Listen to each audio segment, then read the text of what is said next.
When a controlling HOA president starts sneaking into a new homeowner's house, he's had enough. With every boundary crossed, his patience fades until he sets a trap no one sees coming. One touch of his door, and her obsession turns into humiliation, caught blue-handed for the world to see. Before we dive in, make sure you hit like and subscribe because stories like this deserve to be heard. The morning sun poured over Oak Ridge Lane like melted gold, washing across identical lawns trimmed to perfection. Every mailbox gleamed, every hedge sculpted like a contest entry. It was the kind of neighborhood where people smiled too wide and waved too often, where perfection felt rehearsed. John Winters parked his truck in the driveway, stepping out with a sigh that was half relief, half disbelief. After 12 years of renting cramped apartments, he and his wife, Sam, finally had a home of their own. A small two-story with white siding, navy shutters, and a porch swing that creaked softly in the breeze. It looked peaceful. Safe. Neighbors emerged as if on cue, polite waves, shallow greetings. "Welcome to Oak Ridge. Beautiful house. We're so glad you're here." Their voices carried that strange mixture of warmth and surveillance, like compliments wrapped in curiosity. Then she appeared. Karen Granson, mid-50s, immaculate bob haircut, pastel sweater, clipboard in hand. Her smile didn't quite reach her eyes. "You must be the Winters," she said, extending a hand already gloved. "I'm Karen, president of the HOA. We like to make sure everything here stays in harmony." Her tone was honey over steel. John shook her hand, trying not to notice how she glanced over his shoulder, inspecting the porch like an officer doing a sweep. "Nice to meet you," he said, forcing a polite grin. "We're excited to be part of the neighborhood." "Oh, wonderful. You'll fit right in." She tapped her clipboard. "Our next HOA meeting is this evening at the community center. Mandatory for all new residents. Just a quick rundown of our standards." Mandatory. Standards. Two words that hung in the air like warnings. That evening, under flickering fluorescent lights, John and Sam sat among a dozen neighbors at folding tables. Karen stood at the front, her binder perfectly color-coded. Behind her, a projector displayed the title slide. "Maintaining the Heart of Oak Ridge, A Guide to Community Integrity." For an hour, she spoke about fence heights, paint colors, trash can placement, even the aesthetic consistency of seasonal decorations. John tried to stay engaged, but halfway through, his eyes drifted to the keys lying on the table beside his notepad. Karen's eyes followed them too. When the meeting ended, she lingered near him, chatting casually about security protocols.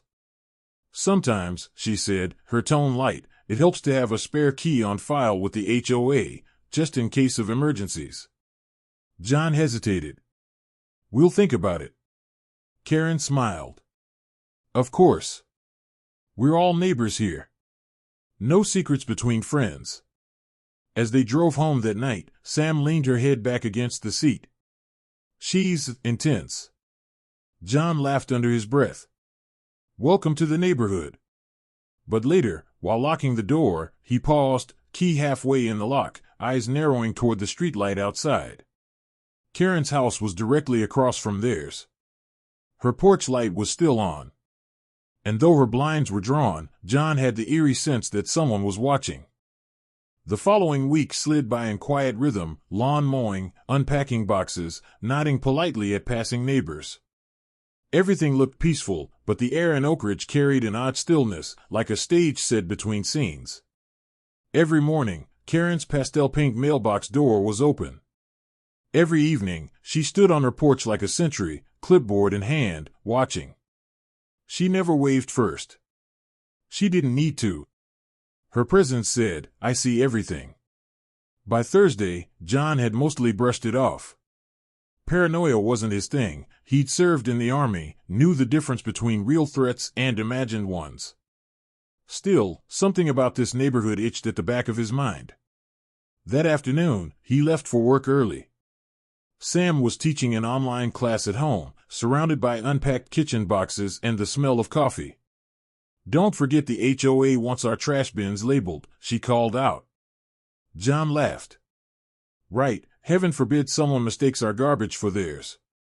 He kissed her cheek and left. It was supposed to be an ordinary day.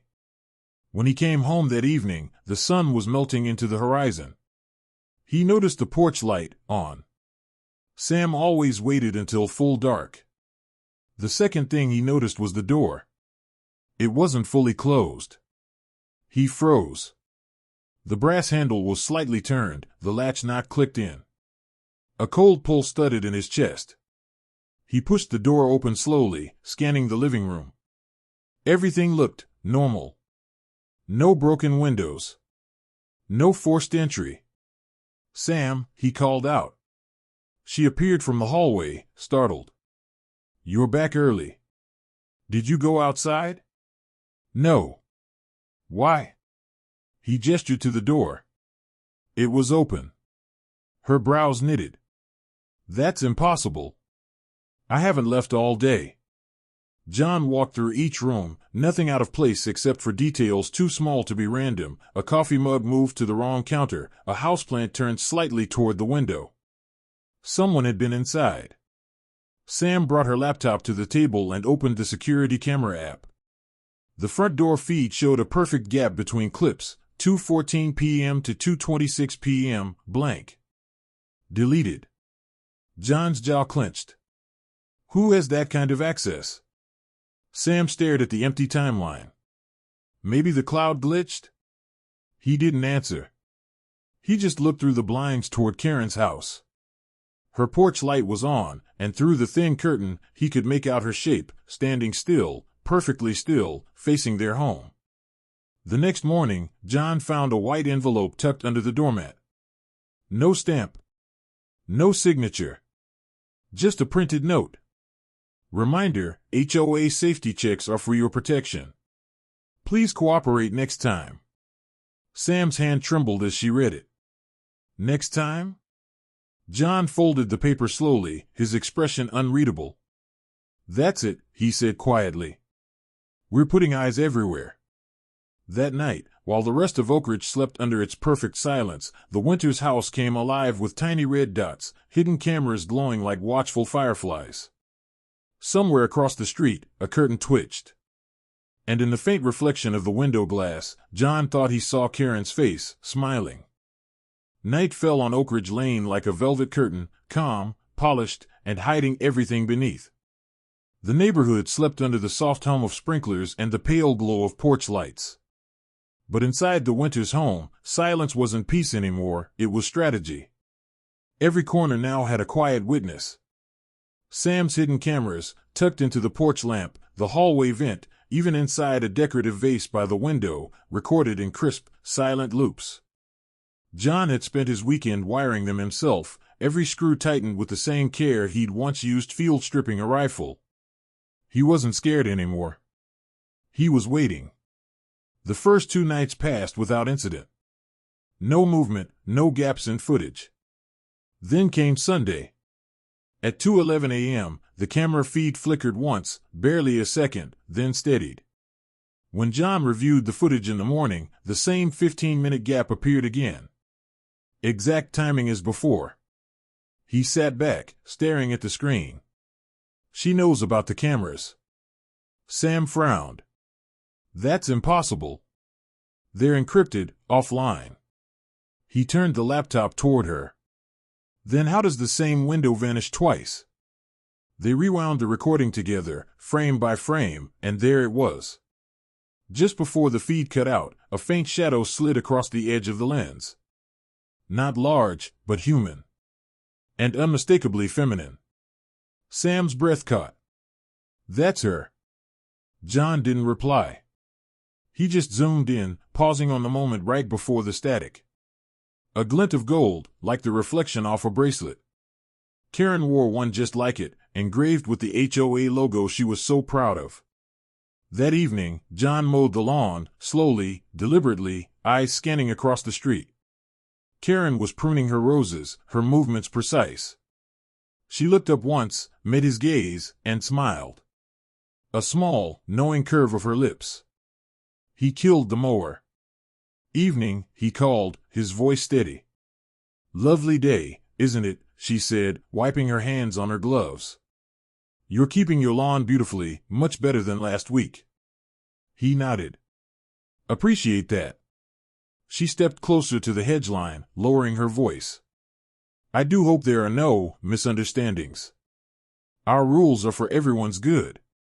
Sometimes people think privacy is more important than safety. John leaned on the handle of his mower, eyes cold. And sometimes, people forget whose house they're standing in. Karen's smile froze for half a second before she recovered it. Enjoy your evening, Mr. Winters. That night, the camera stayed on. No glitches. No shadows. Until 3:07 a.m. A faint creak echoed through the front porch. The motion sensor clicked to life. On the screen, a figure, hood up, moving deliberately toward the front door. She crouched, tools in hand. John hit record. The hood slipped for a split second, revealing the unmistakable blonde bob beneath. Karen. He whispered to himself, voice low, almost calm, all right, neighbor. Let's play. The next morning, he began planning something new, not just cameras this time. A trap. And for the first time since moving to Oak Ridge, John Winters smiled. By Monday morning, John had stopped pretending everything was fine. The coffee tasted bitter, the air too still. He'd always believed that home was a place of control, your own walls, your own rules. But every creak in the floorboards now sounded like a challenge. Karen had crossed the line. And he was about to draw one she'd never forget. Sam found him in the garage, surrounded by open paint cans, wires, and old army tools laid out like a private arsenal. The smell of metal and varnish hung thick in the air. What are you doing? She asked, half concerned, half curious. He held up a small plastic pouch, gloved hand steady. Inside, thick cobalt-blue paint shimmered under the fluorescent light. Insurance, he said. Sam stepped closer. You're not serious. Oh, I'm dead serious. He picked up a screwdriver, prying open the door frame's inner lining. She's been inside our house. Twice. She erased our camera feed. The cops won't do a damn thing without proof. And this is proof? John smiled, just barely. It'll be more than that. He worked methodically, hands sure, movements quiet. The plan was simple, a small sealed pouch mounted inside the doorpost, triggered by a light spring connected to the latch. The moment someone tampered with the lock, boom. A burst of cobalt blue straight down their arm, staining everything. Waterproof. Permanent for 48 hours, he explained. You can scrub, bleach, burn, won't matter. It clings to skin. Sam crossed her arms, half impressed, half worried. You realize this is insane, right? John didn't look up. So is breaking into someone's home. By evening, the device was in place. From the outside, the door looked perfectly ordinary, calm, inviting. But inside, hidden under the trim, waited silent vengeance. As they cleaned up, Sam caught her reflection in the window, the two of them standing in the golden glow of their porch light, like actors rehearsing a trap. What if she really stops? She asked quietly. Then no one gets hurt. And if she doesn't? He met her eyes. Then she learns what boundaries look like. The next day passed in eerie calm. Karen didn't appear on her porch. No notes under the door. No mail. Just silence. Too quiet to be peace, more like planning. That night, John sat by the window, lights off, watching the reflection of the street lamp stretch across the asphalt. The camera monitors glowed dimly beside him. Midnight came and went. At 6:47 a.m., he heard it, a faint creak of wood from the porch. He froze. Sam stirred awake. The door handle clicked once. Then came the sound, a wet pop, followed by a sharp gasp. Through the frosted glass, a smear of cobalt blue streaked downward, glowing like ink under sunlight. Sam's hand flew to her mouth. John exhaled, slow and steady. Outside, a scream shattered the morning calm. It was Karen. Karen's scream sliced through the peaceful morning like a siren. Birds scattered from nearby trees, dogs barked across the block, and curtains began to twitch open all down the street. John stood frozen for a second, just long enough to hear the panic in her voice, then opened the front door. There she was. Karen. The self-appointed queen of the HOA. Her right hand and part of her arm were drenched in bright, dripping cobalt-blue paint, shining in the rising sun like liquid gilt. "What did you do to me?" she shrieked, shaking her hand wildly, splattering the white porch railing with blue. "This is vandalism. This is assault." John stepped out calmly, his voice even. "You broke into my house again, Karen." Her jaw dropped. I was just checking. You left your porch light on again, and as HOA president, He raised a hand, cutting her off. "You had no reason to touch my door. You've been warned. Twice." Sam appeared behind him, phone in hand, already recording. Her voice trembled slightly but stayed steady. "We have it all on camera now, Karen. Every second of it." Karen froze. Her eyes darted to the small security cam above the door, the one she thought she'd disabled. John had replaced it. The neighborhood was awake now. A few neighbors had come out, phones raised, whispering. "Oh my God, is that paint?" someone asked. "She broke into their house again," another replied. Karen's face twisted with panic and rage. "You can't do this to me. I run this neighborhood." John took a slow step forward, keeping his voice calm, like a man who'd waited too long for justice. "No, Karen. You ruin it." The blue paint had started to dry, darkening into a patchy, almost tattoo-like stain across her skin. Every time she tried to wipe it off, it smeared further, up her wrist, across her blouse, even onto her chin when she brushed her hair away. "You'll regret this," she screamed, tears mixing with the paint. "Maybe," John said, locking eyes with her. "But at least I can sleep knowing my home is mine again." Then he turned away. Calm. Done. Karen stood there, trembling, surrounded by her own humiliation, a living warning sign. Cameras clicked. Someone's TikTok livestream caught it all. Within hours, the video had spread across town. HOA president caught blue-handed breaking into veteran's home, the caption read. By evening, her phone was buzzing nonstop. Calls from board members, local reporters, even her husband. The perfect suburban image she'd built for years crumbled overnight. And John? He sat on his porch with Sam, sipping coffee as the sun went down, the house finally quiet. She looked at him, half smiling. "Think she'll come back?" He chuckled. "Not unless she wants a matching arm." They clinked mugs together, and for the first time since moving in, the air felt light. The neighborhood, once tense and judgmental, now watched him differently, not as an outsider, but as the man who finally stood up to her. Karen's perfect reputation had been painted over, in cobalt blue. And it wasn't coming off anytime soon. By the next morning, the story had already taken on a life of its own.